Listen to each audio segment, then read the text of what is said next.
Crude oil दुनिया की रगों में दौड़ने वाला हकीकी एनर्जी ड्रिंक जो आलमी तरक्की की रफ्तार और हरारत की वजह है। ऑटो कार के पहले गियर से रॉकेट के उड़ान भरने तक, चांद पर पहले कदम से हाई टेक के पहले जीने तक, यही क्रूड ऑयल हमारी रफ्तार और प्रवास की ताकत रहा है। क्रूड ऑयल की दौलत ने कब अरब के सहराओं में अपनी चकाचौंध दिखाई, क्रूड ऑयल ने कैसे पहले पहल अरबों को ताकत बख्शी और आज यही तेल क्यों कर उनकी कमजोरी बना हुआ है। मशरक़े वुस्ता में पेट्रोल की हंगामा खेजी ने कब कब दुनिया की सियासत को तहवाला किया, कब कब तेल ने आलमी मईशत का घूमता पहिया रोक दिया और दुनिया भर की फॉरेक्स मार्केटों से कंज्यूमर मंडियों तक गिरते बढ़ते भाव का क्रूड ऑयल से क्या ताल्लुक है। आज की वीडियो में हम इन्हीं दिलचस्प हकाइक को बयान करेंगे और ये जानेंगे कि तवानाई की कौन कौन सी नई शक्लें क्रूड ऑयल को रिप्लेस करने जा रही हैं। मैं हूं जन्नत जमशेद और आप देख रहे हैं सुनो डिजिटल। तो दोस्तों, कहानी शुरू करते हैं सबसे आखिर से, यानी सारिफ बाजार में कीमतों के उतार चढ़ाव से। फर्ज करें आपकी जेब में ग्रोसरी लिस्ट है और रुख मार्केट की जानिब है, जहां से आपने आटा, दाल, सब्जियां, दूध और गोश्त की खरीदारी करनी है। सबसे पहले आप सब्जी वाले से टमाटर का भाव पूछते हैं और दाम सुन के आपके 14 तबक रोशन हो जाते हैं, क्योंकि कल तक जो टमाटर 100 रुपए का था आज उनकी कीमत 150 रुपए है। आपके वजह जानने से पहले ही सब्जी वाला बोल पड़ता है, भाई साहब डीजल महंगा होने से ट्यूबवेल और ट्रांसपोर्टेशन का खर्चा बढ़ा। पहले किसान ने दाम बढ़ाए, फिर ट्रक वाले ने किराया बढ़ाया। टमाटर तो महंगा होना ही है। आप आगे बढ़ते हैं और दूध की दुकान पर पहुंचते हैं, वहाँ भी यही हाल। दूध वाला कहता है कि गाय के चारे की कीमत बढ़ गई है, क्योंकि वो भी ट्रकों के जरिए आता है। ऊपर से बिजली और फ्यूल सब कुछ महंगा हो गया है, तो दूध कैसे सस्ता रहे। गोश्त की दुकान पर भी बढ़े हुए रेट आपके ताकुब में है और कसाई भाई का बयानिया भी दूध वाले और सब्जी वाले से मुख्तलिफ नहीं। डीजल महंगा होने से उसके लिए भी लॉजिस्टिक एक्सपेंसिव बढ़ चुके हैं और आपके लिए गोश्त की कीमत। पूरे बाजार में एक ही आवाज गूंज रही है, पेट्रोल डीजल के रेट बढ़ने से सब कुछ महंगा हो चुका है। और ये हकीकत भी कि जब पेट्रोल या डीजल महंगा होता है तो सिर्फ गाड़ी का फ्यूल खर्च ही नहीं बढ़ता, बल्कि पूरी मार्केट में दाम ऊपर चले जाते हैं। क्रूड ऑयल सिर्फ सारिफ कंज्यूमर मार्केट को ही मुतासिर नहीं करता, बल्कि आलमी मईशत और सियासत भी इसी के गिर्द घूमती है। सियासत पर बाद में बात होगी, पहले हम ये जानेंगे कि बिलियन डॉलर्स की एक्सपोर्ट के इस मादनी खजाने पर किन मुल्कों का कंट्रोल है। दुनिया में सबसे ज्यादा तेल वेनेजुएला के पास है, फिर सऊदी अरब, ईरान और इराक आते हैं। उसके बाद कुवैत, मुत्तहिदा अरब अमारात, रूस, लिबिया, नाइजीरिया जैसे ममालिक हैं जो दुनिया को तेल सप्लाई करते हैं। मशरिक़े वुस्ता ज्यादातर यूरोप और एशिया को तेल देता है।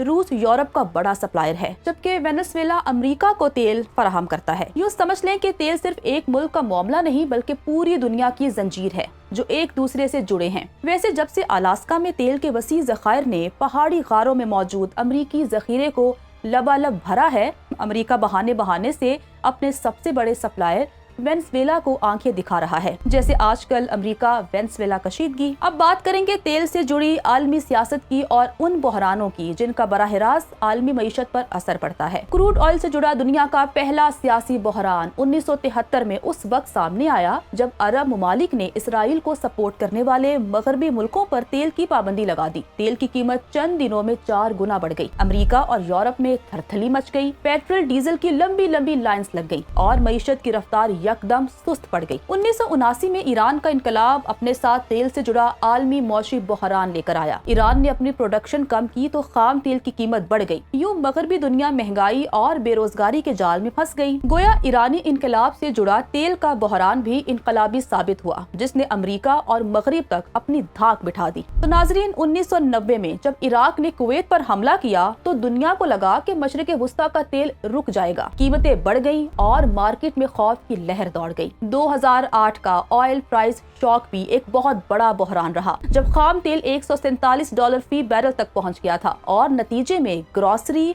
बिजली, ट्रांसपोर्ट सब कुछ महंगा हो गया था। और फिर 2020 में कोरोना आया, दुनिया रुक गई, ट्रेनें, जहाज और फैक्ट्रियां सब बंद हो गईं। ये वो वक्त था जब तेल की आलमी मार्केट में सौदे बहुत थे लेकिन खरीदार गायब। इस दौरान अमेरिका में एक वक्त पर तेल की कीमत मनफी हो गई, यानी कंपनियां पैसे देकर भी तेल के जखीरे खाली करवाने को तैयार थीं। 2 साल बाद 2022 में रूस और यूक्रेन की जंग छिड़ गई। रूस और यूक्रेन की जंग छिड़ने पर एक और बहरान हमारे सामने था। रूस यूरोपीय दुनिया का सबसे बड़ा ऑयल एक्सपोर्टर है। जंग के बाद यूरोप को सप्लाई मुतासिर तेल तेल और कीमत बढ़ गई, यूं दुनिया भर में महंगाई का एक और तूफान उठा। हाल ही में ईरान इसराइल जंग के दौरान भी तेल के आलमी निर्ख बढ़े, लेकिन जंग थमते ही ये वापस भी आ गए। और अब बात करेंगे तवानाई के उन जराये की जो क्रूड ऑयल की इजारादारी को चैलेंज कर रहे हैं। तवानाई के यही मुतबादिल और माहौल दोस्त जराये दुनिया का मुस्तकबिल हैं। ये हकीकत है कि दुनिया आहिस्ता आहिस्ता क्रूड ऑयल पर इन्हिसार कम कर रही है, जिसकी बड़ी वजह महंगा जरिया और माहौल को पहुंचने वाला नुकसान है। आज इलेक्ट्रिक कारें तेजी से आम हो रही हैं, सूरज और हवा से बिजली पैदा की जा रही है, हाइड्रोजन फ्यूल पर भी रिसर्च हो रही है